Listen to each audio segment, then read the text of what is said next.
Ja, welkom allemaal. Welkom in de Neushoorn. Welkom bij Iepen Up Live, de Vrijheidscolleges. Leuk dat jullie er allemaal zijn. Een ander publiek dan anders. Kinderen van 9 tot 12 uit Leeuwarden, denk ik allemaal. Leuk man dat jullie er zijn. Welkom allemaal. En ook een ander tijdstip dat we uitzenden om 3 uur 's middags. Want ja, jullie moeten natuurlijk gewoon naar bed om 7 uur. Dus dan kunnen we niet meer hier nog een Iepen Up maken. We hebben het over vrijheidscolleges.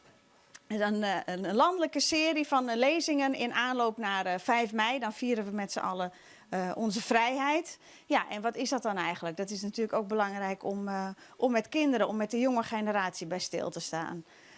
We hebben vrijheidscolleges door het hele land. Waarin bekende Nederlanders zoals Natasja van Wezel en Ronald Giphart stilstaan bij wat vrijheid voor hun betekent. Er zijn een aantal thema's waarbij stil wordt gestaan. Vrijheid van meningsuiting, vrijheid van godsdienst en de vrijheid om op te groeien en om te leven zonder angst. Ja, en wat is dat dan allemaal? Nou, dat is natuurlijk belangrijk om bij stil te staan.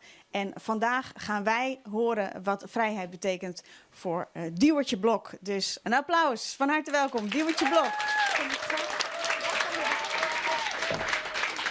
Ja. Oké. Hi. Vrijheidscolleges, ook belangrijk om voor kinderen te doen? Ja, eigenlijk vond ik het heel raar dat dat nog niet bestond voor kinderen. Het werd wel gedaan op middelbare scholen, geloof ik, en op universiteiten. Maar niet voor kinderen op basisscholen. En je kan niet vroeg genoeg beginnen met daar in ieder geval over na te denken en over te praten met elkaar. Want het is best een ingewikkeld groot onderwerp om één duidelijk antwoord te geven van dat is vrijheid, hoor. Dat is best moeilijk. Wat is het voor jou? Nou ja, daar heb ik dus een heel verhaal van een 20 minuten ongeveer over om dat te gaan vertellen. Ja. Ik kan dat ook niet in één zin zeggen. Dat is heel lastig. Ja. Nou, we gaan er straks naar luisteren. Bedenk alvast vragen die je hebt voor Diewertje. Wat is inderdaad vrijdag voor jullie? Ja, dus als je onder het luisteren vragen bedenkt, knoop ze goed in je oren. Dan kunnen we ze straks gaan stellen. We hebben muziek, we hebben gedichten en we doen dus straks nog een spelletje met jullie, waarin je eigenlijk spelenderwijs ook over al dat soort thema's en vraagstukken kunt nadenken. Een dilemma-spel, dus dat is eigenlijk keuze. Je moet kiezen uit 2 dingen die je eigenlijk allebei niet wil. Maar je moet kiezen. Nou, zo'n soort spel. Maar het is wel goed, het dwingt je om na te denken over dingen. Ja. Eerst gaan we luisteren naar Diewertje Blok. Veel succes. Bedankt. Oké, dank je. Ja. Kunnen jullie me daar beneden ook zien? Ja, ik moet achter zo'n ding staan, jongens, want ik heb het op papier. Meestal vertel ik zo uit het blote hoofd dingen. Maar dit is best een moeilijk onderwerp, zei ik al. Dus groot onderwerp, dus ik heb het allemaal opgeschreven. Vrijheid is een klein woord met een gigantisch grote betekenis. Je kan er allerlei verschillende wegen inslaan als je het over vrijheid hebt. Het wordt in ieder geval wel heel vaak gebruikt door mensen. Hè. Je hoort het heel veel. Maar dan denk ik altijd, dan gaat het toch niet over de vrijheid, maar dan gaat het meestal om mijn eigen vrijheid, of om jouw eigen vrijheid. Dan is het heel persoonlijk. En dat staat dan boven alles. Je eist van alles op, want je vindt jouw eigen vrijheid het meest belangrijk. Ik denk dat jullie bijvoorbeeld bij dat woord heel vaak denken in eerste instantie aan vakantie. Toch? Dat je vrij bent van school. Ja, dat is ook vrijheid. Het is vaak een blij woord. Het doet je aan leuke dingen denken. Aan lekker doen waar je zelf zin in hebt. Dat is vrijheid. Je eigen baas zijn. En misschien voor jullie wel om eindelijk volwassen te zijn. Dat je geen vader of moeder of juf of meester meer hebt die je vertelt wat je wel of niet mag doen. Oud genoeg om te mogen stemmen. Om lekker te eten en te drinken wat je wil en wanneer je wil. Om te gaan slapen wanneer je maar wil. Allemaal dat soort heerlijke, lekkere, vrije dingen. Ik heb natuurlijk ook allemaal dat soort gevoelens van vrijheid. Ik ging bijvoorbeeld al op mijn 17e het huis uit. En niet omdat ik het niet leuk thuis had. Absoluut niet. Ik heb echt hele leuke ouders gehad. Maar ik wilde het gewoon allemaal zelf doen. Ik wilde alles zelf bepalen. Ik wilde vrij zijn, zelfs van mijn ouders. En dan had ik bijvoorbeeld heel weinig geld. En dan maakte ik dat grotendeels op aan kleren en aan platen. Die had je toen nog, aan cd's of muziek in ieder geval. En dan at ik de rest van de week vanillevla en appels. Maakte me niks uit, dat was mijn keuze, het toppunt van vrijheid. En ik heb ook altijd een beetje moeite gehad met mensen die mij vertellen dat ik iets moet doen. Altijd lastig gevonden. Dus ik ben mijn eigen baas. Ik ben freelancer. Maar nou is dat ook wel een beetje een illusie van vrijheid. Je denkt dat je vrij bent, maar je bent eigenlijk ook een beetje slaaf van jezelf. Want je moet helemaal zelf zorgen dat je werk hebt. En soms is dat best lastig en spannend. Maar toch vind ik dat fijner dan een baas en de zekerheid van een vaste baan. Ik ben bijvoorbeeld ook getrouwd op Bevrijdingsdag, op 5 mei. En het was niet alleen maar omdat het een makkelijke datum is om te onthouden, zodat ik die trouwdag niet zou vergeten. Maar ook omdat ik het mooi vond om me in vrijheid aan iemand te binden. Aan mijn man in dit geval. Om in vrijheid te beloven dat ik verder niet meer zou aanrommelen, maar dat wij bij elkaar hoorden.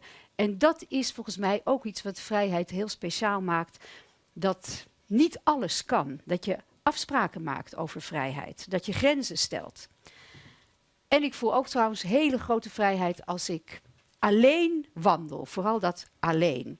En ook wel het wandelen. Ik woon vlak bij de zee, dus ik wandel heel graag door de duinen. En dan het liefste van de paden af. Daar begint al het gevoel van vrijheid. Maar het lekkerste vind ik dat ik dan even van niemand ben. Dat ik niemands vrouw ben, niemands moeder, niemands oma, niemands vriendin. Dat vind ik heerlijk, want dan kan ik mijn gedachten gewoon heerlijk alle kanten op laten gaan, zonder dat het ergens toe moet leiden. Zonder dat je tot een punt moet komen. Dat vind ik heerlijk. Dat je gewoon een beetje dan weer die kant op en die kant op heerlijk je gedachten laten gaan. Dat vind ik heel fijn. En ik ben heel benieuwd trouwens wanneer jullie dat gevoel van vrijheid krijgen. Of dat er een plek is waar jullie dat hebben. Denk er maar eens over na. In ieder geval is het zo dat vrijheid er dus is in allerlei soorten en maten. En zelfs in ons hele vrije land, want we leven echt in een heel vrij land, verlangen mensen ook hier soms dus nog naar vrijheid. En ze eisen dat soms ook te pas en te onpas op.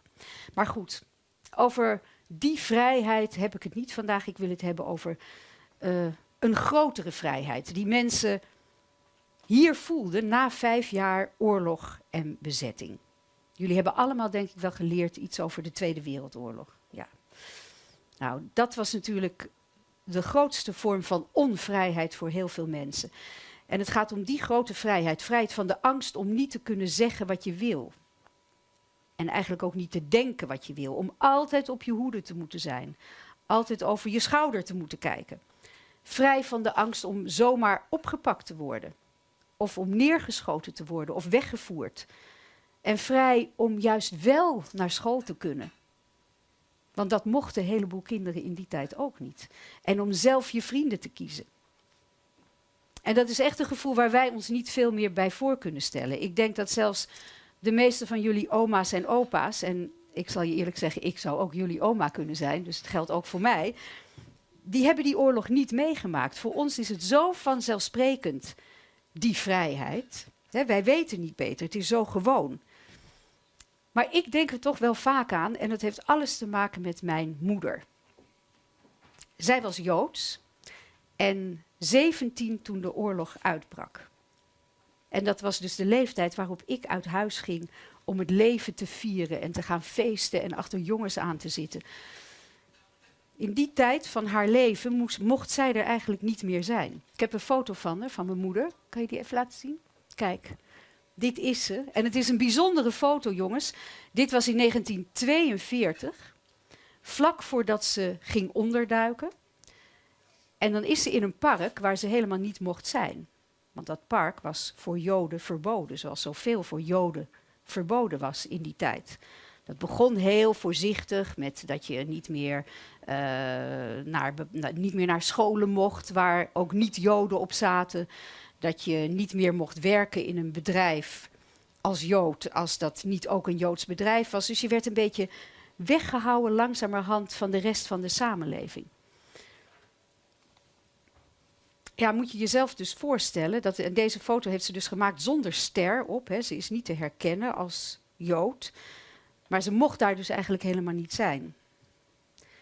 En moet je jezelf voorstellen dat je bijvoorbeeld, als je rood haar hebt of een donkere huid of je gelooft in een bepaalde god, dingen die zo bij je horen, die je soms hebt meegekregen gewoon vanaf het moment dat je op de wereld kwam, waar je niets aan kan doen, die bepalen wat je zijn, dat je er daarom niet meer mag zijn.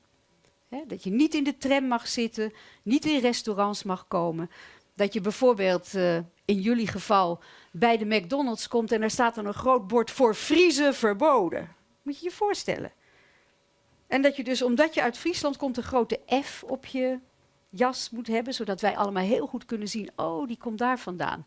En dan komen ze niet bij je in de buurt. Of we kunnen jullie heel makkelijk verzamelen en ergens naartoe brengen, als we dat willen. Dat je heel herkenbaar, heel kwetsbaar bent. Gewoon omdat je hier geboren bent. Nou, zo was dat voor haar. Ik heb nog een foto uit de oorlog. Zo zag dat eruit. Kijk, daar staat Joden niet gewenst. Dat stond gewoon op bordjes aan het begin van dorpen soms. Of een café als dit. Daar mochten ze niet in. Zo was dat. En dat gebeurde dus met mijn moeder. En daar bleef het dus niet bij, want ze moest onderduiken. Ze moest verdwijnen om te ontkomen aan de Duitsers die van plan waren om alle Joden weg te voeren en te vermoorden. Maar in haar geval, want anders stond ik hier niet, is dat dus niet gelukt. En ook haar ouders, mijn oma en opa, hebben kunnen onderduiken dankzij de hulp van heel moedige mensen. En zij hebben de oorlog overleefd ook. Maar mijn moeder heeft 2,5 jaar niet naar buiten gekund. Moest zich verstoppen in een kast, hele avonden lang. Als er bij het gezin waar ze ondergedoken zat mensen kwamen om te kaarten of de buren langskwamen, want niemand mocht weten dat ze er was. Ze mocht niet voor het raam komen, want dan zouden mensen van straat haar misschien zien en denken, hé, dat klopt niet. Die kennen we niet, er woont daar een vreemde in huis en dan had ze misschien verraden kunnen worden. En hetzelfde gebeurde met mijn oma en opa. En de rest van de familie van mijn moeder heb ik nooit gekend. Al die ooms en tantes en neefjes en nichtjes, op 1 neef na, die hebben allemaal de oorlog niet overleefd en die zijn vermoord. Dus ik had een hele kleine familie aan de kant van mijn moeder. Dat was alleen mijn moeder en oma en opa. En de kant van mijn vader, die niet Joods is, daar was een hele grote familie. Dus dat is heel gek om zo op te groeien. Helemaal omdat die familie er niet is, omdat ze vermoord zijn. Vermoord om wie ze waren. Nou, als je zo'n grote onvrijheid hebt meegemaakt zoals mijn moeder, dan weet je echt als geen ander wat vrijheid betekent. En mijn moeder, en daarmee heeft ze me echt heel veel geleerd, die heeft toen ze weer vrij was een keuze gemaakt. Ze heeft ervoor gekozen om niet te gaan haten. Wat heel erg voor de hand ligt, hè? Als je zoiets hebt meegemaakt. En ze heeft zich ook niet van de wereld afgekeerd. Ze is echt blijven geloven in een betere toekomst en ook vooral dat je daar zelf aan mee moet werken. Dus ze heeft die vrijheid niet voor lief genomen. Ik zeg altijd, mijn moeder heeft van vrijheid een werkwoord gemaakt. Vrijheid is er niet zomaar vanzelf. Daar moet je aan werken, daar moet je wat voor doen, dat moet je bewaken. En zij heeft dat ook gedaan. Op haar manier heeft ze daarvoor gewaakt voor de vrijheid en is de bevrijding dus niet voor niets geweest. Vrijheid brengt verantwoordelijkheid met zich mee. Vrijheid verplicht, zo voelde ze dat. Dus dat betekende niet aan de kant blijven staan. Betrokken zijn bij je omgeving, bij de wereld. En je inzetten om die wereld een beetje beter te maken, zodat we die vrijheid niet meer verliezen. En ook heel belangrijk, je inzetten voor de vrijheid van anderen. Want toen de oorlog hier was afgelopen, waren de oorlogen, jongens, in de wereld natuurlijk nog helemaal niet voorbij. Jullie zien ook het Jeugdjournaal, er zijn nog steeds oorlogen. Ver weg, maar soms ook heel dichtbij. En ook de onverdraagzaamheid uit de oorlog was niet weg uit ons land toen de oorlog afgelopen was. Nog altijd worden hier in ons land mensen ook in hokjes ingedeeld. En beoordeeld soms op wie of wat ze zijn. Vooroordelen. Daar hebben we allemaal mee te maken en we hebben er ook allemaal last van. Ik ook, net zo goed als jullie. Want vooroordelen hoort helaas een beetje bij het mens zijn, denk ik. Maar het is wel heel goed om te weten dat je ze hebt en om te durven zeggen dat je ze hebt. Om dat niet te ontkennen en om het te herkennen als het in je hoofd opkomt, zo'n vooroordeel. Want pas dan kan je er ook wat aan doen. Hè? Als je iemand ziet en daar bepaalde gedachten bij hebt, dat je eventjes nog een klikje maakt in je hoofd en even doordenkt. Want niemand wil ze hebben, maar we hebben ze allemaal. En als je dat maar beseft en durft te erkennen, dan ben je al heel eind. Mijn moeder, jongens, leerde mij en mijn zusjes, ik heb 2 zusjes, een gedicht van Annie M. G. Schmid. Jullie kennen Annie M. G. Schmid vast wel. Ja. En ik heb dat ook weer aan mijn kinderen geleerd en ze meegegeven toen ze het huis uitgingen. En zeker jullie hier in Friesland zullen het een leuk gedicht vinden, want ik ken het uit mijn hoofd. Het gaat als volgt. Er was een regenworm in Sneek, die altijd naar de sterren keek en fluisterde, ah, hoe schoon, hoe schoon. Zijn moeder zei, doe toch gewoon. Kijk naar beneden, naar de grond. Dat is normaal, dat is gezond. Kijk naar beneden, zoals ik. En toen kwam de leeuwerik. En het wormpje dat naar boven staarde, zag hem op tijd en kroop in de aarde.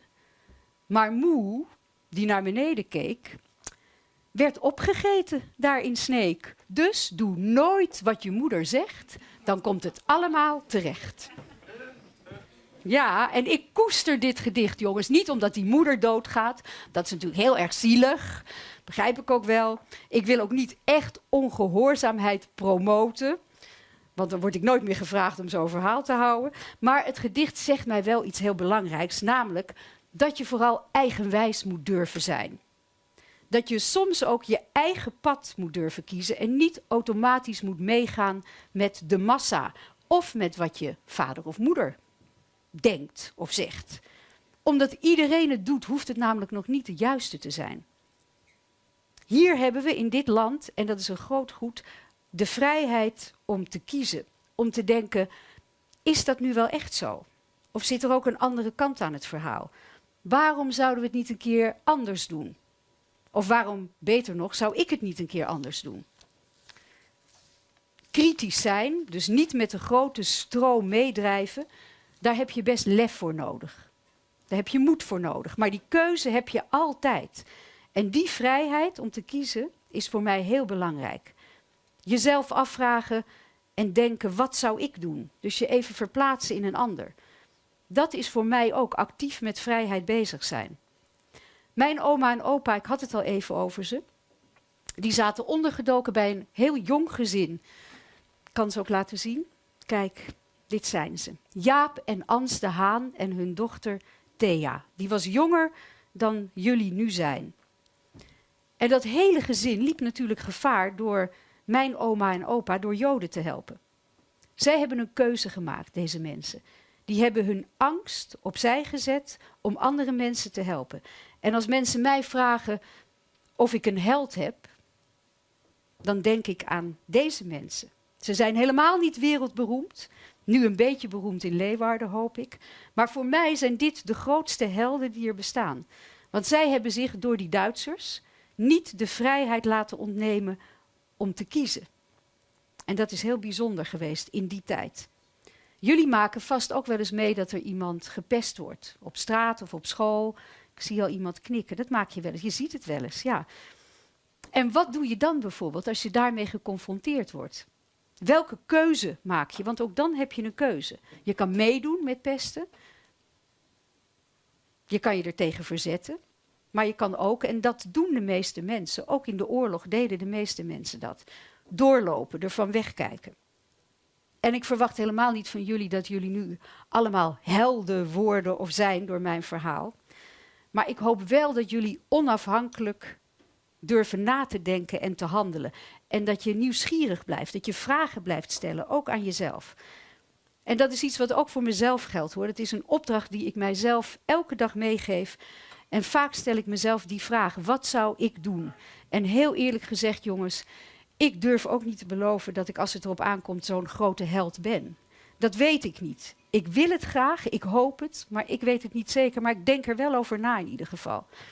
Vrijheid bestaat bij de gratie van onvrijheid.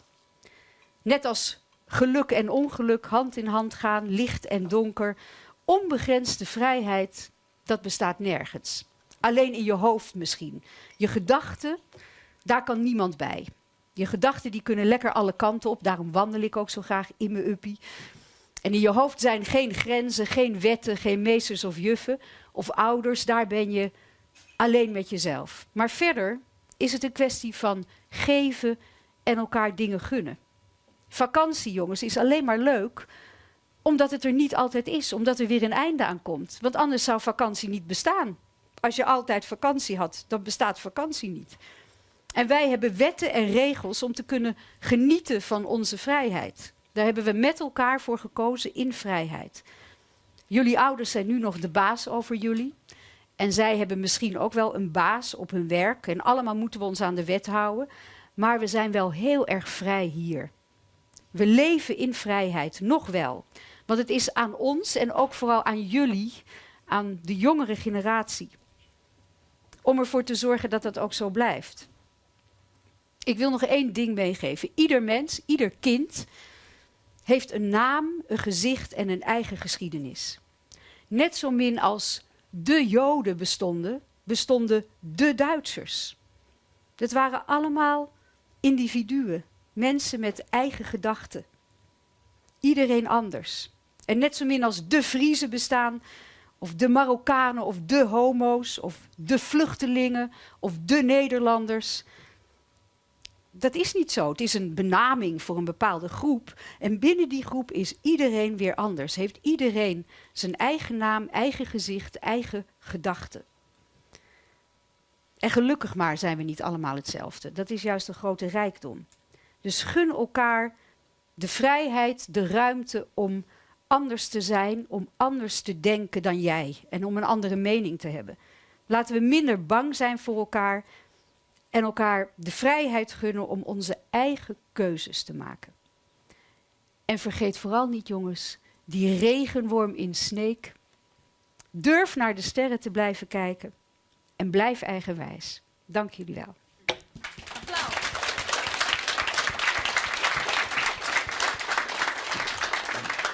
Ja, wat een mooi verhaal. Dankjewel. Bedankt daarvoor. Je begrijpt, het kan niet in één zinnetje. Nee, wat zeker mij niet. betreft. Nee. Hebben jullie vragen voor Duwertje? jullie nu Marianne vragen is hebben. daar en die komt Ik naar kom je eraan. toe met de microfoon. Wat is jouw naam en wat is jouw vraag? Mijn naam is Rens en waar woonden je vader en moeder in de oorlog? Ja, dat vergeet ik steeds te vertellen. Mijn moeder woonde in Amsterdam. En die zat ook ondergedoken in Amsterdam. Eigenlijk om de hoek bij waar haar eigenlijke huis was. Dus heel dichtbij. Dat maakte haar extra voorzichtig. Want mensen hadden haar zo kunnen herkennen natuurlijk. En mijn oma en opa woonden daar ook. En mijn vader woonde in Oegstgeest. Maar die was dus niet Joods. Heeft hij moeten onderduiken om niet weggevoerd te worden om te werken in Duitsland. Omdat hij een jongen was. En op een gegeven moment werden alle jongens en mannen hier ook opgepakt om te gaan werken voor de Duitsers in Duitsland. Maar het is toch een ander verhaal. Zijn er nog vragen? meer vragen? Ja, hier is ook nog een hand. Wat is jouw naam en wat is jouw vraag? Ik ben Noor. Hoi. Bent u ook bang dat er weer een oorlog uitbreekt? Nee, ik ben niet bang. Nee. En als ik ook bang zou zijn, dan onderdruk ik dat. Want angst, daar heb je helemaal niks aan. Dat beperkt je volgens mij ontzettend in je leven. Maar het ligt wel altijd op de loer natuurlijk. Ja, ik weet niet hoe snel. Ja, ik weet niet of dat hier zo snel zou gebeuren, eerlijk gezegd. Ik ben bang dat als er nu oorlogen uitbreken, dat het een heel ander soort oorlogen zijn. Maar ik duw dat weg. Ik probeer me daar niet mee bezig te houden. Want Ben anders jij er dan- zelf bang voor? Ja, ben jij er bang voor? Ja. Goeie Nee, vraag. niet echt. Nee. Gelukkig maar. Gelukkig maar. Ja. Ik ga naar de volgende vraag. Ik zie er hier heel veel handjes. Ik begin bij jou. Wat is jouw naam en wat is jouw vraag? Ik ben Joas en mijn vraag is, vonden jouw ouders het niet eng in de oorlog? Ja, nou zeker. Mijn moeder is natuurlijk echt wel bang geweest. En mijn oma en opa ook. Want je kon elk moment kon je verraden worden. En opgepakt worden. Want mijn oma en opa die bij dat jonge gezin zaten. Misschien kunnen we nog één keer die foto laten zien. Kan ik toch nog iets meer daarover zeggen. De man van het gezin, hij was ook zetter op een drukkerij waar een verzetskrant werd gedrukt. Trouw. Hebben jullie daar wel eens van gehoord? Ja, dat is een krant en die is ontstaan in de oorlog als verzetskrant. Dus dat was verboden en die drukkerij is verraden.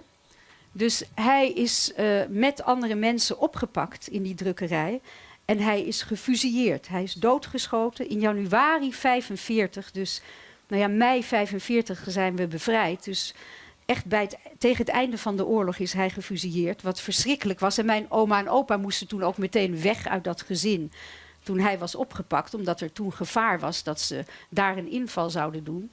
Dus die hebben de laatste maanden van de oorlog weer ergens anders ondergedoken gezeten. Maar voor dat gezin is het natuurlijk verschrikkelijk geweest. Wat een ongelooflijk dapper echtpaar moet Nou dat precies, zijn geweest, met een hè? klein kind. Ja. Ik durf dus niet te zeggen dat ik dat, zeker niet toen mijn kinderen nog klein waren, dat ik dat ook had durven doen. Dat Want we praten er heel makkelijk overheen. Maar zoiets als een verboden krant, hè, dat kunnen we ons nu toch niet meer voorstellen. Nee. Dan zouden we dus hier iets doen. Hè? Een krant is eigenlijk een soort nieuwsmedium, net als een televisieprogramma. Dan zouden we hier Mocht iets allemaal doen niet. wat Nee. stiekem is. Ja. En waar je dus voor vermoord kan worden. Ja.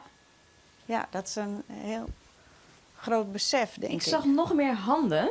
Ik zag hier nog iemand. Ik kom zo bij jou en bij jou en... Oh, nog meer. Wat is jouw naam en wat is jouw vraag? Mijn naam is Sarah en zou u het zelf ook durven om Joodse in uw huis te hebben? Nou, dat is misschien een beetje lastig, omdat ik zelf ook Joods ben. Dus ja, Ze ik zitten er heb al een Jood in huis eigenlijk. Dat is een beetje het probleem. En mijn naam is ook Sarah. Ik heet Diewertje Sarah, naar mijn oma. Grappig, hè? Ja. Nee, maar het gaat erom of ik andere mensen in huis zou willen nemen natuurlijk, als die gevaar zouden lopen. Nou, dat zeg ik weet het niet. Ik hoop het. Ik hoop dat ik dan dat lef heb om dat te doen. Maar ik zal heel eerlijk zeggen dat het is heel makkelijk om te zeggen als je niet voor die keuze nog staat. En dan is iedereen een held, snap je? Maar als het er echt op aankomt, dan weet je het pas zeker of je het ook echt bent. Ik weet het niet. Ik weet het niet. Ik ben dan wel benieuwd of... heb je er misschien zelf over nagedacht of je het zou durven? Niet over nagedacht, maar ik zou het niet doen, want ik wil zelf ook niet in gevaar komen. Nee, dat is een heel eerlijk antwoord. Ja. Ja, En ik denk ook, dat zou heel goed kunnen dat ik ook heel hard weg zou lopen. Het zou heel goed kunnen. Ik hoop het niet, maar ja, ik weet het niet. Meer vragen. Ja, daar achterin. Er zit al iemand... Rens weer. Ga jij erheen? Ja. Hoe waren jullie niet om 8 uur 5 mei getrouwd? Zeg Nee. maar dat je 1 minuut stil... Dat is op 4 mei. 4 mei, weet je wel, dan is dat is 1 dag voor de bevrijdingsdag. Dan herdenken we de doden van de oorlog. En op 5 mei is het feest. Oké. Ja.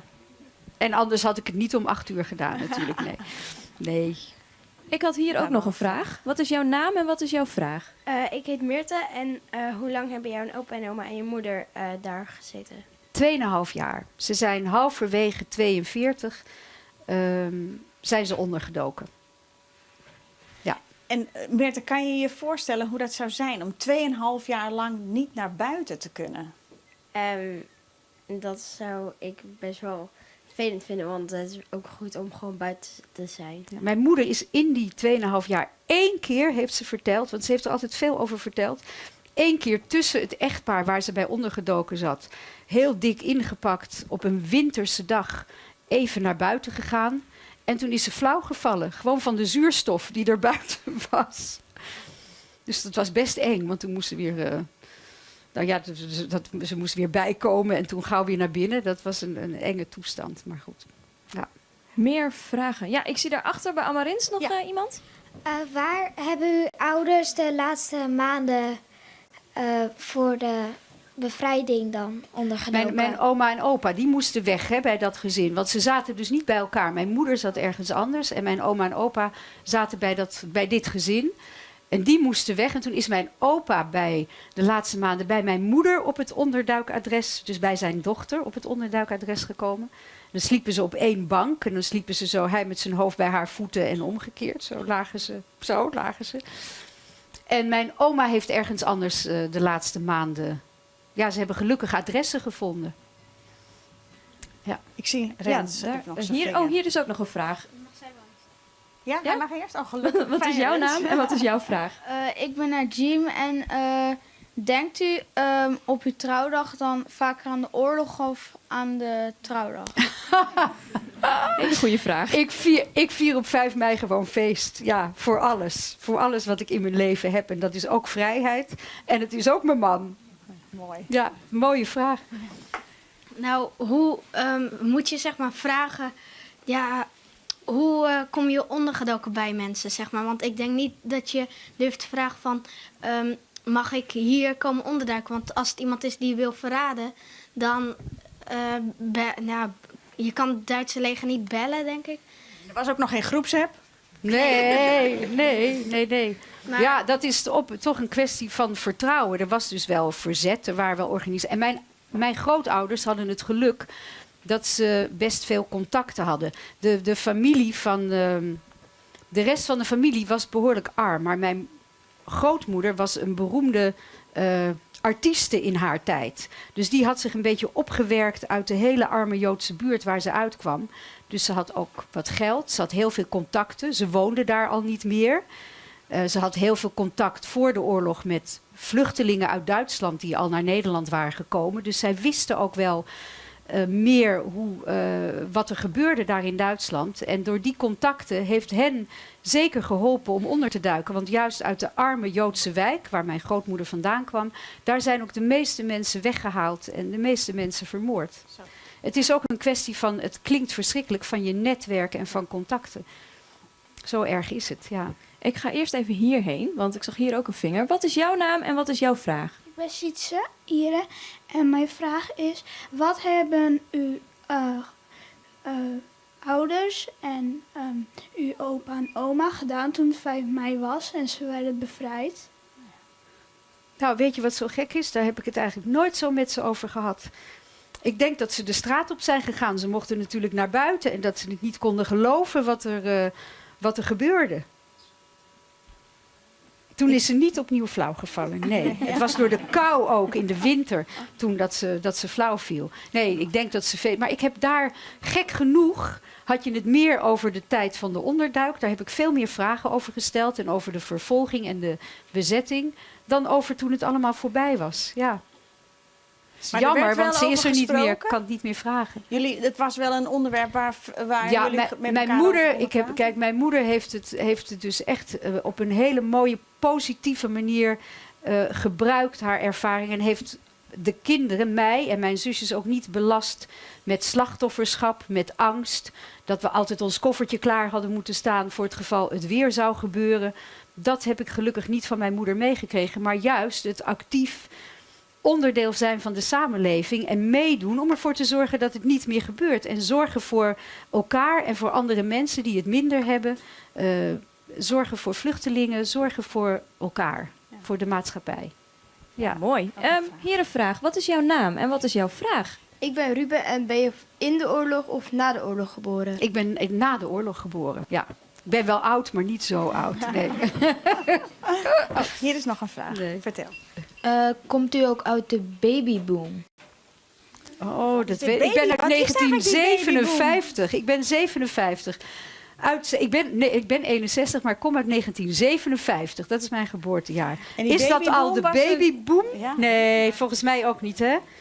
Nee. Ja, wat was dat, hoor ik hier? Ja, dat is een hele goeie. Ik weet het eigenlijk ook nooit precies wie daartoe behoort en wie niet. Heeft iemand een antwoord? Ja.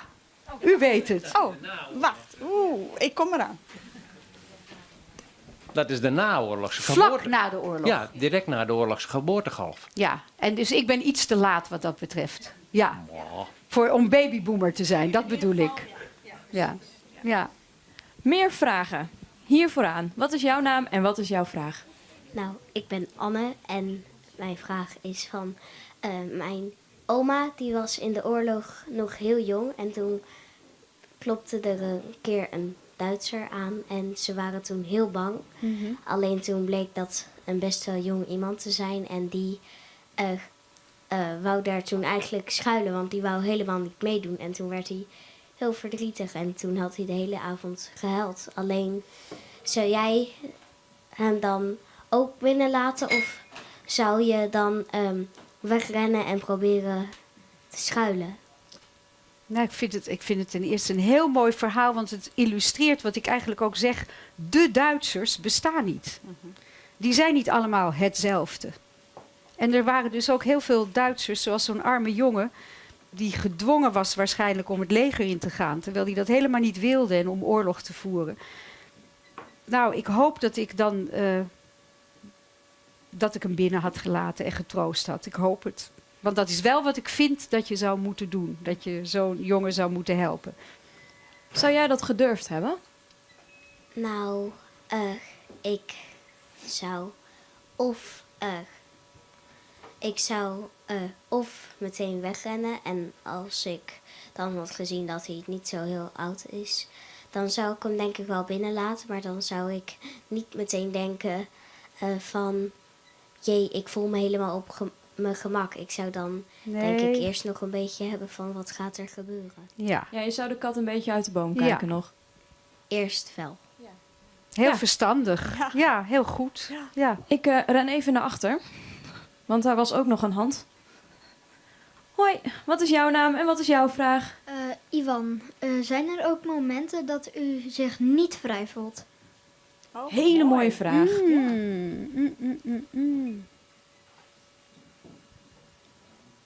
Ja, dat is me er eentje, die Ivan. Hè? Ik geloof het eigenlijk niet. Wauw.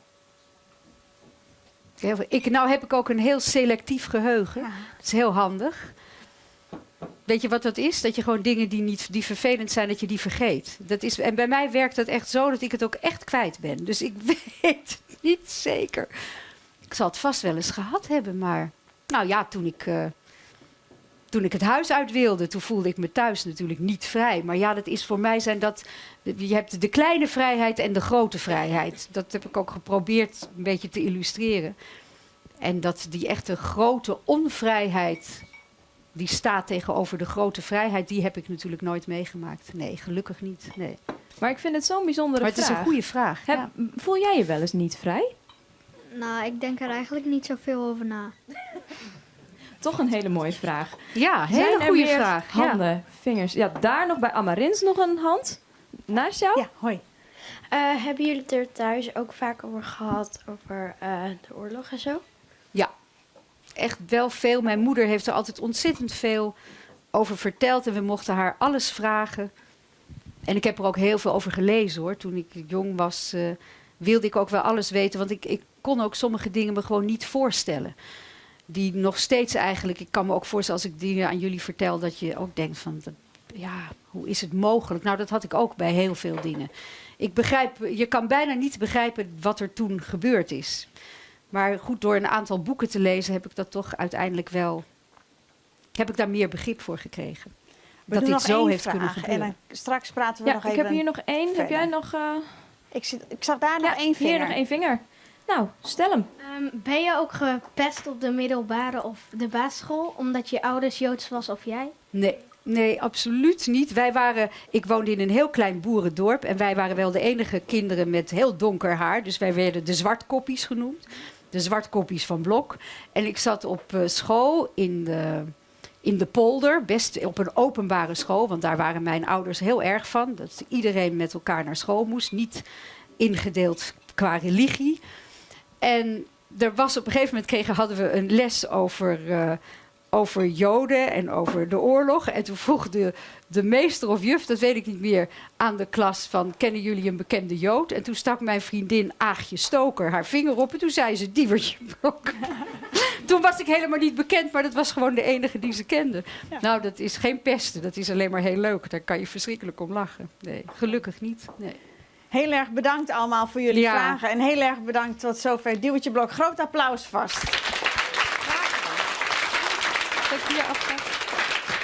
We gaan straks vragen aan jullie stellen, hè, die moeilijke dilemma's, die ingewikkelde vragen die Diewertje Blok ook al aankondigde.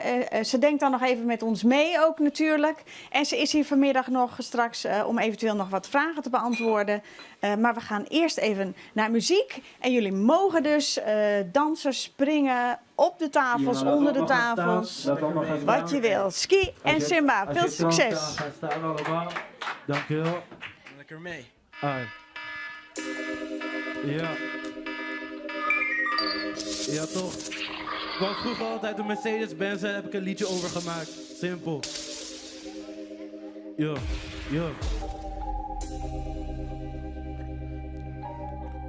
Get a ski, ice boeien. Wow. Yo. Benja. Want ik wil pull op in een Benz, ja. Ja, ik doe het solo, kan niet leunen op mijn friends. Ik wil pull up in de Benz, ja. Ik wil die zaal, voor mij is dat onbekend. Ik wil pull up in de Benz, ja. Ja, ik doe het solo, kan niet leunen op mijn friends. Ik wil pull up in de Benz, ja. Ik wil die zaal, voor mij is dat onbekend. Oké, hey. Eerst wil ik die shit op mijn hip. Eerst wil ik die shit op mijn feet. Ey, en daarom flip ik voor mijn wrist. Gang en nigga worden rich. Kan niet leunen op een chick. Ik ga zo best, ik word geflitst. Kan niet switchen op de gang. Ey, al mijn jongens hebben plans now. So don't walk, we running no walk. So don't walk, we running no walk. Ik wil pull up met de gang in de band. Wait, nee, wij zijn geen friends. Voor mij ben je nog steeds onbekend, AI. Ik zet je op je plek, AI. Ik eis mijn respect, AI. Als ik gang in de band, als ik ben in de band. Yo, in 3, in 2, in 3, want ik wil pull up in de band, ja. Ja, ik doe het solo, kan niet leunen op mijn friends. Ik wil pull up in de Benz, ja. Ik wil pull up in de Benz. Ik wil die zaal, voor mij is dat onbekend. Want ik wil pull up in de Benz, ja. Ja, ik doe het solo, kan niet leunen op mijn friends. Ik wil pull up in de Benz, ja. Ik wil die zaal, voor mij is dat onbekend. Ik wil die saaf, ey. En ik word je baas, ey. Er wordt gepraat, ey. Maar even dat ik lek, this perfect. Zet je op je plek, ski, zie de best. Ja, ik word een test, maar ik ben geblest en ben een match en dan wordt gemurderd. Ey. Zie je wordt gemurderd, zie je wordt gemoord. Ik maak die mannen koud en niemand die het hoort. Ik laat je meisje klappen, Silex door bloot. De lekking ben ik never, I was never caught. Never caught shit. Ben met de gang en de never caught switch. Word ik gepakt en de never caught snitch. Ik was niet daar zo, never caught lit. Ey. Simba. Simba. Simba. Simba, Simba, Simba. Flipping it. Me and my boys, yeah, we killing it. Drie met karate, geen kicking it. Get in my shoes en dan weet je wat klimmen is. Wat? Get in my shoes en dan weet je wat klimmen is. Niet doen alsof Simba beginner is. Ik kan je leren wat spitten is. Luister mijn lijst en je voelt wel wat hitten is. Je voelt wat hitten is. Flipping it. Me and my boys, yeah, we killing it. Drie met karate, geen kicking it. Get in my shoes en dan weet je wat klimmen is. Get in my shoes en dan weet je wat winnen is. Niet doen alsof Simba beginner is. Ik kan je leren wat spitten is. Luister mijn lijst en je voelt wel wat hitten is. Shit dat. Ik ja die mannen zijn shit dat. Dat laat zeg ik hoog, ja ik lift dat. Stijgen we op is het lift op. Ik heb mijn kaarten geschud voor die man en ik laat ze denken dit is blackjack. Je houdt om mijn tekst maar ik hoor dat je luistert. Oké, maar wat het is een weird track. Jij bent niet beter dan ons, nou Simba ik word nu mijn man, Mijn mensen die klimmen moeten nog beginnen. Een kaas niet goed willen tonen, Ik sta vooraan, ik ben prominent. You know mij, zie mij, ik heb confidence. Blow wat ik wil, dit is my field. En ik hou het on, ja, hey. Flippin' it, flip! Me and my boys, we killing it. Dit met karate, geen kicking it. Get in my shoes en dan weet je wat klimmen is. What? Get in my shoes en dan weet je wat winnen is. Niet doen alsof Simba beginnen is. Ik ga je leren wat spitten is. Luister maar luister en je voelt wel wat hitten is. Flippin' it. Me and my boys, we killing it. Dit met karate, geen kicking it. Get in my shoes en dan weet je wat klimmen is. Get in my shoes en dan weet je wat winnen is. Niet doen alsof Simba beginnen is. Ik ga je leren wat spitten is. Luister maar luister en je voelt wel wat hitten is. Dank jullie wel, dank jullie wel. Yes, yes, yes. Dankjewel jongens. Wij gaan even een spel doen. En daarvoor hebben wij nodig een hele bult petjes. Want wij gaan het dilemma-spel spelen. Straks komt daar op het scherm komt een dilemma te staan. En dan mogen jullie, of eigenlijk moeten jullie, zoals Duwertje net al zei, een keuze maken tussen die twee dilemma's. Nou, jullie krijgen dus allemaal een petje. Hele mooie petjes. Oh, vielen die? Dankjewel. Dat zet ik er zelf ook in op. Mooi, hè? Cool. Cool. Goed. We gaan even een oefenvraag doen. Heeft iedereen een petje? Ja, volgens mij heeft iedereen een petje. Dan gaan we even een oefenvraag spelen.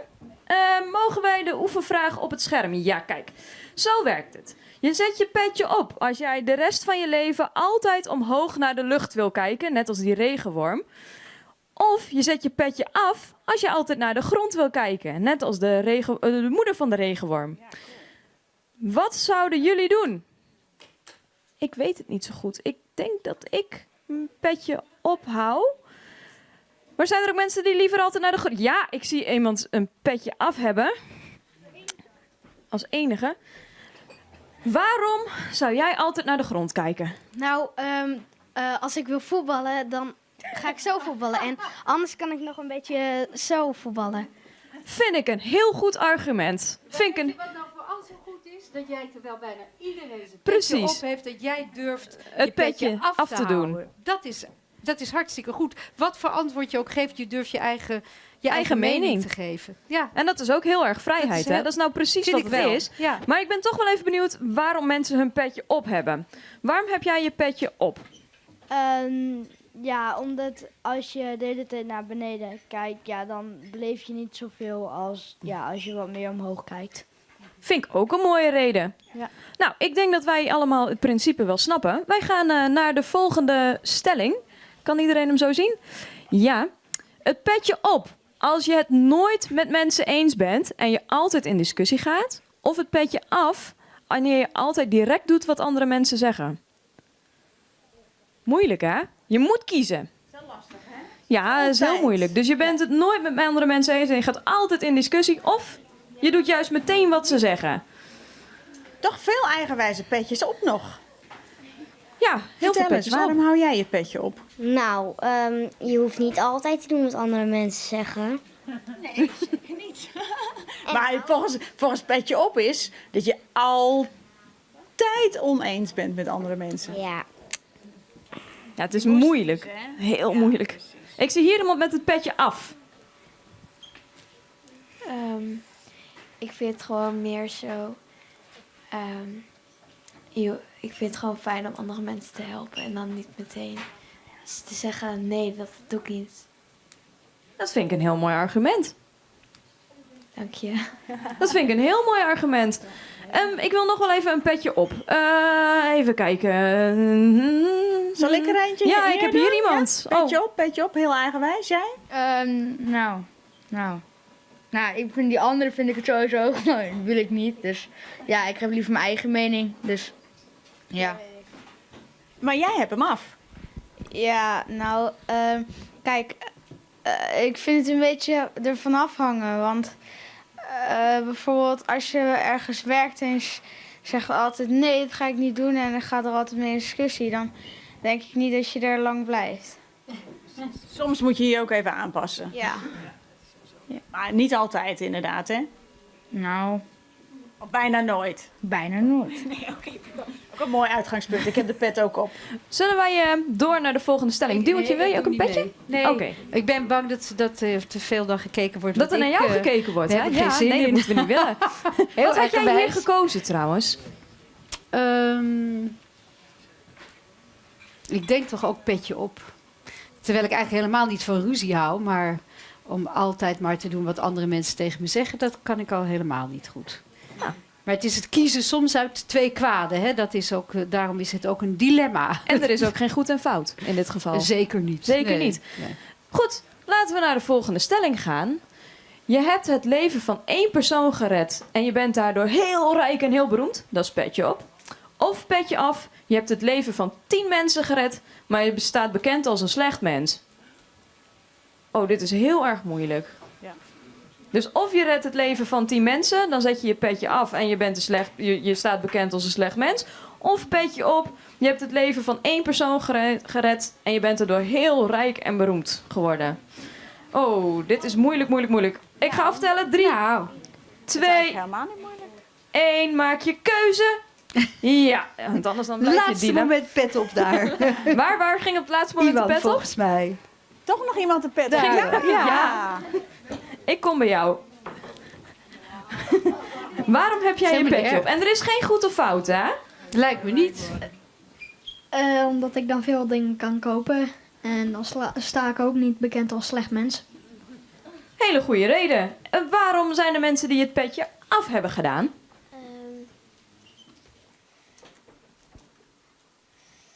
Omdat je ook niet altijd beroemd of zo hoeft te zijn. Jij zegt eigenlijk, dan weet je voor jezelf dat je wel een goed mens bent, of niet? Ja, nou, soms. Ja. Wat je doet.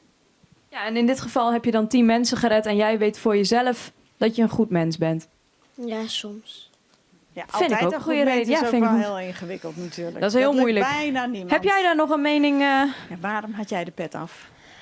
Omdat 10 mensenlevens zijn meer dan 1 mensleven. Absoluut. En dan heb je ook meer mensen gered. IJzersterk argument, dankjewel. Nou, ik denk inderdaad... Wij kunnen wel naar de volgende, denk Ja. ik. Goed over nagedacht. Oh, hoor. petje op. Je woont in een prachtig paleis, maar je moet doen wat mensen tegen jou zeggen. Of je woont in een hutje, maar je bepaalt zelf wat je doet. Dus petje op. Je woont in een paleis, maar je moet wel doen wat andere mensen tegen jou zeggen. Of petje af. Je woont in een hutje en je bepaalt zelf wat je doet. Maak een keuze, jongens. Oh, heel veel petjes af. Heel veel petjes op. 3, 2, sorry. 1. Ja, ik ga naar een petje af. Vertel eens eventjes. Waarom heb jij je petje af? Nou, omdat ik hoef niet zozeer in een mooi paleis te wonen. En ik wil gewoon zeg maar in een mooi hutje wonen. Dat lijkt me ook wel leuk. Ja, jij maakt een mooi hutje, inderdaad. Ja, nou, dat bepaal je dan ook helemaal zelf. Ik kan het dan zelf wel als paleis maken. Dat vind ik een hele mooie. Wow. We hebben hier nog een paleis, Petje, jongetje. ja, daar is een paleis. Ja. Als iemand tegen me zegt, bijvoorbeeld je moet iets slechts gaan doen, bijvoorbeeld, ja, dan doe ik het niet. Dan ga ik liever petje af. Maar stel je voor iemand zegt iets anders tegen me, ja, dan doe ik het wel. Jij maakt er een beetje je eigen petje van. Ja. Ja, dat is wel makkelijk. Gewoon in een paleis en dan toch doen waar je zelf zin in hebt. Eerst gaan zitten en dan toch stiekem doen wat je zelf wil eigenlijk. Ja, maar je hoeft, nou, als er niks tegen je wordt gezegd, dan mag je wel zelf doen wat je wil. Dus dan wil je ook in een mooi paleis. Dat is net zoiets als met die gedachten, dat die toch altijd van jezelf zijn. Ja. Dat je daar Ja. toch vrij bent in je Ja. paleis. Wat zou jij zeggen? Als je in een hutje woont en je bent nog niet super rijk, dan kan je toch gaan werken en dan kan je alsnog rijk worden. En dan kan je in een paleis wonen en dan kan je nog zelf doen wat je wil. Ja, dat is ook Je zo. kan je nog opwerken uit Ja. je hutje. Ja. Ja. Dat is ook zo. Ja. Mijn hutje is toch misschien ook wel gezelliger dan zo'n groot paleis. Ik denk altijd meteen dan aan onze koning en die arme prinsessen. Die moeten eigenlijk heel veel doen wat andere mensen tegen ze zeggen. Die zijn niet zo vrij als wij. Nee, en die Nee. wonen in een prachtig paleis. Die wonen en, wel in een mooi paleis. nou, maar dan zit ik toch liever in mijn hutje. Hier Zo zit is nog het. iemand liever in een hutje. Vertel, waarom zit jij liever in het hutje? Nou, het is ook wel gezellig. Ja, Dus- hè?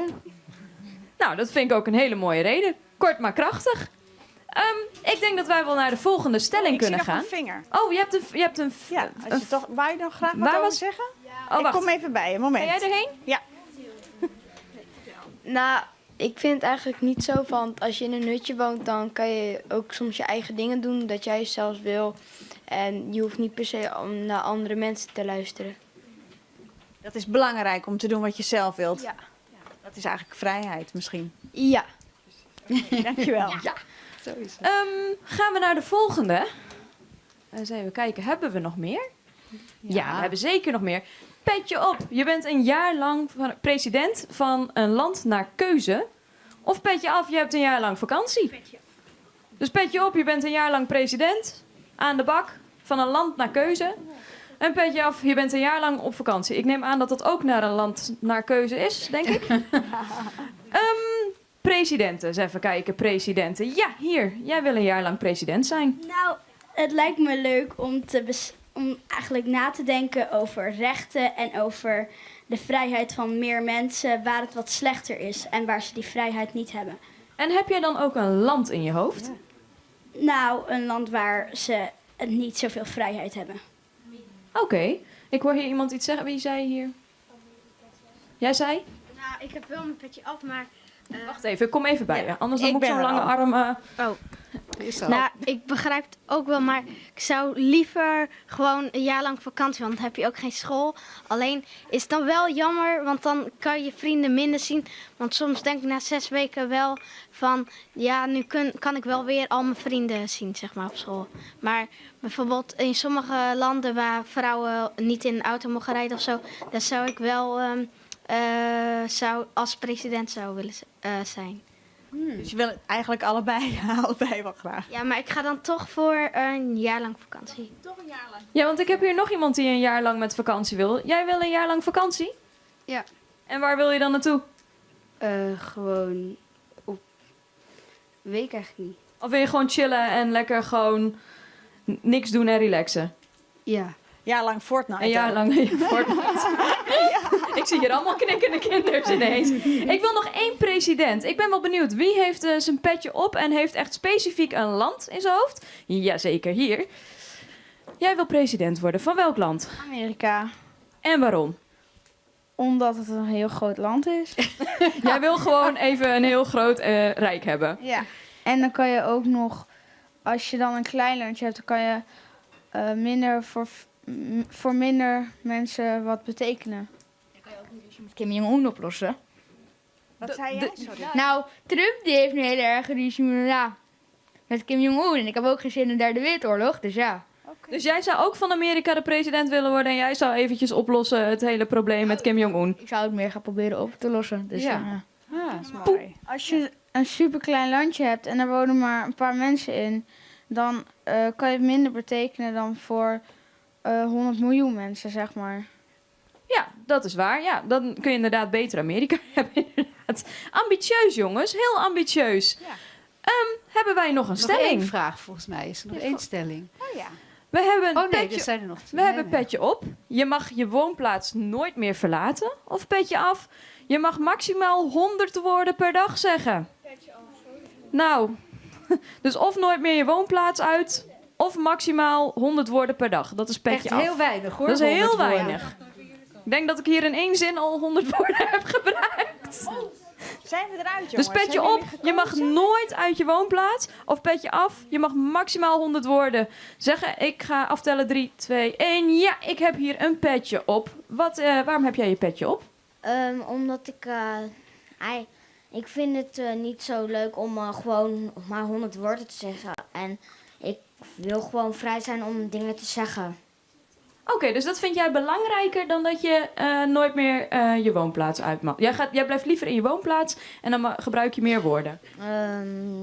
Ja, eigenlijk wel. Ja. Waar woon je? Op een boot. Oh. Kijk, maar dan kan je met die boot overal naartoe natuurlijk. Dat Jij is kan lekker. jij kan gewoon varen. Ja, je Ja. kan gewoon op weg.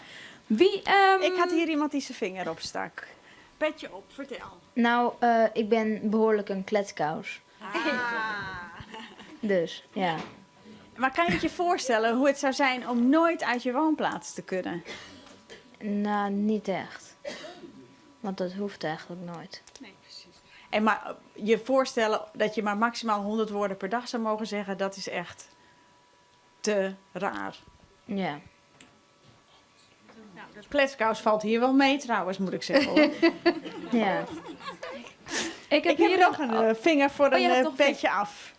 Jij wilt liever reizen. Voor mij, op school praat ik ook heel veel. Dus dan denk ik wel dat het handig voor mij is. Dan leer ik het misschien af. Maar ik denk dat ik er gewoon overheen ga. Ook al mag het niet, dan denk ik dat ik wel meer woorden ga zeggen. Ja, het leek jou wel goed voor jezelf. Dat je leert om eens wat minder woorden te gebruiken. Ja, dat is ook een goeie. Dat vind ik een hele goeie. Ja, zijn er... even kijken hoor. Heb je hier nog- Ik wil nog iemand die...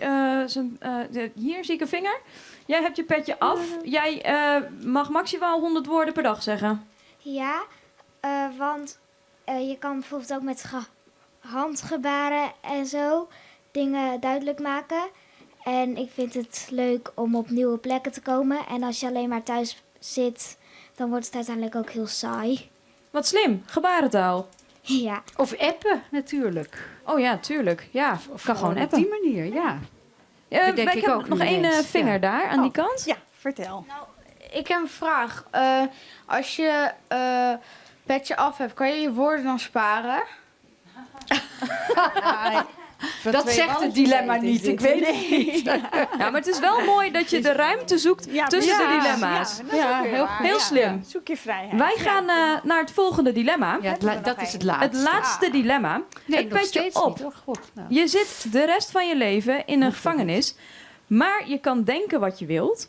Of petje af, je kan gaan en staan waar je wilt, maar al je gedachten worden gecontroleerd door een computersysteem. Oh jeetje. Dus of je zit gevangen en je mag gewoon denken wat je wil, of je kan overal naartoe, maar je gedachten worden gecontroleerd. En dit is ook wat Duwertje vertelde als de vrijheid eigenlijk die je altijd hebt. Dat zijn je gedachten. Ja. Dus stel Er zijn je wel voor- wetenschappers die beweren dat zelfs dat niet meer het geval is. Dat je gedachten ook niet echt vrij zijn, geloof ik. Maar ik geloof daar nog wel altijd in. Ja. Je gedachten zijn vrij, ja. Nou, en stel je dan voor dat je die... Nou, ik ben Niet heel meer zo benieuwd, want hebben, die ik wil vrije eigenlijk eerst gedachten. heel graag dus naar de petjes af. Van iedereen die wil gaan en staan waar die wil. Maar dat ze gecontroleerd worden door het computersysteem. Waarom heb jij je petje af? Nou, omdat ik gewoon liever niet in de gevangenis wil zitten. Want heb je ook vies eten en dan kan je, als je gewoon thuis bent, kan je gewoon lekker chocola eten. Plausibel. Ja, vind ik een goede reden. Ja, zeker. Ik wil nog graag een petje af. Wat is jouw reden? Nou, dan kan je gewoon gaan en staan waar je wilt. En wat maakt het uit dat de computer het weet? Want een computer kan toch niks met je doen. Oké, ja, helder. Maar dan ben ik nu benieuwd. Amarins, er is daar een petje op bij jou. Liever de gevangenis in. Ja, want ik denk in zo'n gevangenis kan je vrienden maken. Er zijn ook hele mooie gevangenissen op de wereld. Een eilandje waar je dan eigenlijk een soort van gevangen zit. Alleen als je dan gecontroleerd wordt, je kan volgens mij niet uit jezelf iets niet denken. Als je tegen jezelf zegt, ik ga hier niet aan denken, dan ga je dat juist doen. Dus dan... Je kunt je gedachten eigenlijk niet beheersen. Altijd. En Stel je voor dat een computer dat dan zou doen. dat lijkt me heel eng. Ja. Enger dan Dat- een gevangenis. dat is ook ik heel kan me eng. daar iets bij voorstellen, moet ik zeggen. ook. Ja. Ik wil nog heel graag nog even naar dit petje op. Waarom heb jij je petje op? Want misschien is er wel heel lekker eten in de gevangenis. En je kan ook gewoon vrienden maken. Ja, vrienden maken in de gevangenis en dan gewoon met je eigen gedachten. Ja. Nou, het wordt steeds mooier eigenlijk. Leuk. Heel erg. Oh, we hebben nog We hebben nog vinger. eentje. Ja, dat was de laatste waar ik eigenlijk Prima. naartoe wilde gaan, want Ja. er was nog een petje af. Waarom heb jij je petje af? In de gevangenis kan je altijd denken wat je wilt. Zo is dat. Nou, dat vind ik een hele plausibele reden, maar je hebt hem wel af. Oh ja. Oh, je wilt toch liever Je gecontroleerd bent liever worden? gecontroleerd. Of per ongeluk worden. het verkeerde gedaan. Ja. Ja, oké. Heel erg bedankt allemaal voor jullie meningen en dat jullie zo super met ons hebben meegedacht. Heel goed. We gaan naar poëzie. Klaar staat Ineke van der Heijden. En ik zeg op internet, en daar is hij al, de Broek met de Boesen. En daar is ook een boek van, Ineke. Vertel eens. Ik ga een boek met bennengedichtjes maken en daar komen 3 gedichtjes uit. Nou, we zijn heel benijd. Oké. Goeijong, goeimorgen. Broek met boesten ga ik aan. Ik heb van alles mee voor deze mooie dag.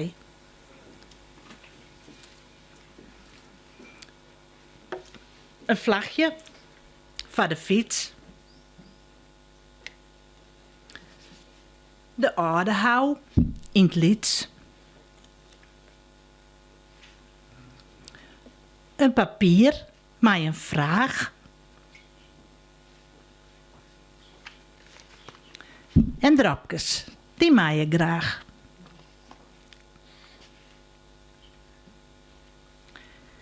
Ik ga een vogelveer. Ik ga een pandabeer.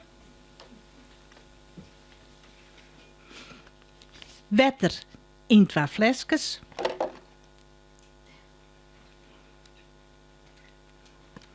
Boek mij op 6 vestjes. En dan lees ik nog een gedichtje uit.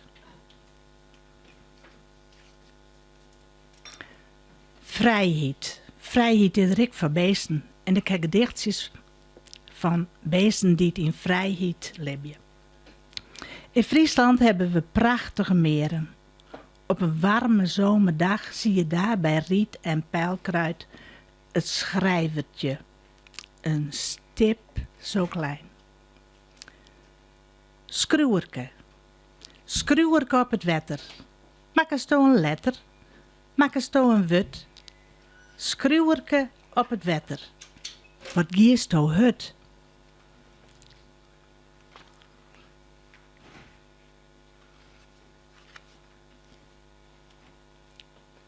Dan nog een ander dier van de zee, de zeehond. De zeehoen. De zeehoen had een zwemplak gevonden in het water van de zee. Hij zwemt van wonder, kopje onder, zwemt hier leeg, komt hem heeg. Hij wil een vis ha en hapt dat. Maar op laatst wil de zeehoen rest. De zeehoen had een plakje gevonden op een zandbank in de zee.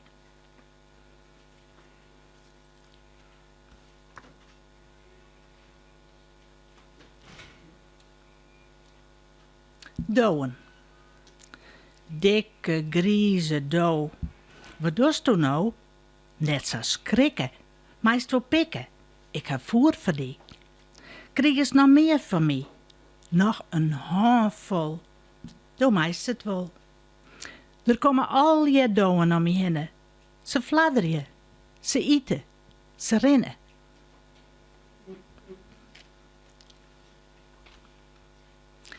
Jij kijkt naar mij, ik kijk naar jou. We luisterden allemaal naar een bijzondere vrouw. We willen alles weten, wilden alles horen. We willen niets vergeten van de woorden in de neushoorn.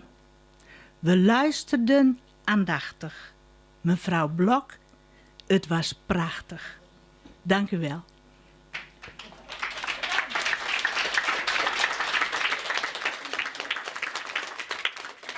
Ineke van der Heijden, Tierentank voor de mooie woorden, ek voor de Duwtje Blok. We gaan nog een keer naar muziek, Skinje en Simba. En jullie mogen natuurlijk weer boven op die tafels gaan staan, jongens, hè? Leef je uit. Alles mag, alles mag. Ja man, gewoon tafels kapot maken, Ik heb boeien. het staan. Wat betekent iepen up eigenlijk? Ja. Hey, hey. No, no, no, no. Ja.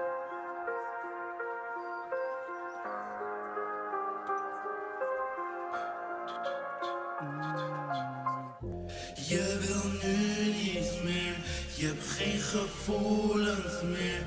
Is dit de laatste keer? Nu moet ik verder zonder jou, zonder jou. Ik moet verder zonder jou, zonder jou, zonder jou.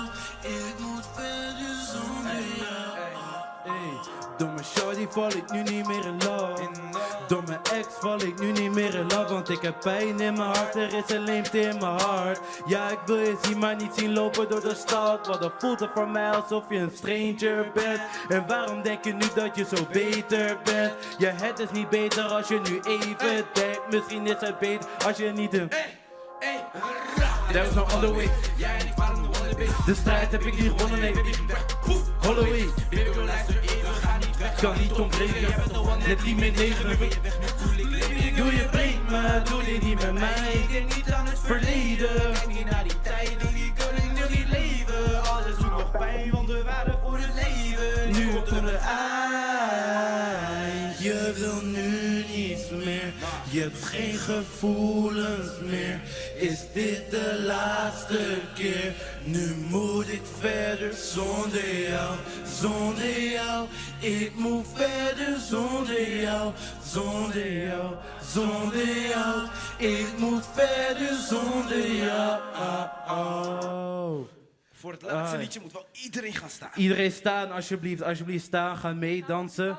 Dans mee. Dans mee. Dans mee. Beweeg mee. Iedereen. Jullie daar ook aan de zijkant. Kijk, iedereen daar zijn staan. ze. Goed zo. Goed zo. Daar gaan Goed we. zo. Daar gaan we. Jullie moeten ook gaan staan. Alsjeblieft, wilt u ook gaan staan? Sta ook opstaan. Er is geen keuze hier. Je weet wel dat ik er nog niet ben, maar je weet ik ga tellen als ik lucky ben. Bid nog God, ik krijg geen tegen dat ik sorry ben. Ik voel me goed, maar ik vergeet niet dat ik nothing ben. Je weet wel dat ik er nog niet ben. Oké, beweeg iedereen. In 3, in 2, in 3, 2, 1, let's go. No way, fake niggas go out my lane. Ben met de gang nog steeds. Ik bid tot God, ik pray, yeah, yeah. No way, fake niggas go out my lane. Ben met de gang nog steeds. Ik bid tot God, ik pray, yeah, yeah. No way, no get, no let go.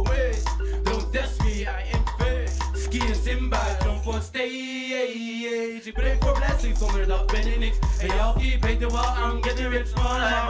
En jij bent er niks, no way, no way. You can my shit. En ik heb nu niet zomaar mijn lijst, die zijn kostbaar. Kies ik voor muziek of al ik wat diploma. En mijn raps zijn geen gein, ik zo use je meid. En ik wil er best wijven, maar ik heb geen tijd. No way, zij weet ik ben er minder. Maar alsnog wil zij toch wat van Simba. En zij weet ik ben normaal. Binnenkort de beste dessen, dan zijn wij op. Je weet zelf dat ik er nog niet ben. Maar je weet ik ga het halen als ik lucky ben. Laatste keer. Iedereen bewegen. Bewegen, hup, bewegen alles. Oké, in 3, in 2, in 3, 2, 1, let's go. No way, weet niet wat go out my lane. Ben met de gang nog steeds. Ik bid tot God, ik pray, yeah, yeah. No way, weet niet wat go out my lane. Ben met de gang nog steeds. Ik bid tot God, ik pray, yeah, yeah. Dank jullie wel, dank jullie wel. Ski en Simba, hartstikke bedankt jongens. Nou, lekker gedanst nog even. Wat een mooie uitzending. Heel anders dan anders. En ik wil jullie heel erg bedanken allemaal jongens. Wat een geweldige dansmoves sowieso. Maar heel super meegedacht en meegedaan. En die dilemma's die zijn best wel pittig. En ik hoop dat jullie iets meer hebben meegekregen over vrijheid en wat het heeft betekend voor Duwtje Blok. En dat je soms lastige keuzes moet maken. Doe je het goede of is het toch soms makkelijker om je om te draaien en weg te lopen? Daar blijven we allemaal iedere over dag nadenken, dat is het belangrijkste. Ja. Wees heel je er veel, bewust van. heel veel dank voor je bijdrage vandaag. Nog een heel groot applaus voor Duwtje Blok. Nou, dank jullie wel. Heel veel succes nog met de Vrijheidscolleges en natuurlijk heel graag tot ziens in december. Dank je, dank je. Ja. De Vrijheidscolleges gaan door, jongens, tot aan 5 mei. En ik moet nog Ineke van der Heijden natuurlijk heel erg bedanken. En Ski en Simba had ik al bedankt. En dan is de aankondiging voor volgende week Özkan Akyal. En dus dan... zegt Duwtje. Ja, dat is leuk. Jongen is dat. Nou, Goeie moet je jongen. nagaan. Een stukje reclame van Duwtje voor volgende week. Dan is het weer gewoon om 8 uur hier live in de Neushoorn. Bedankt ook Marianne. En een hele fijne middag nog allemaal. Geniet van de vrijheid en de zon. En graag tot volgende week. Zo is het. Wieke.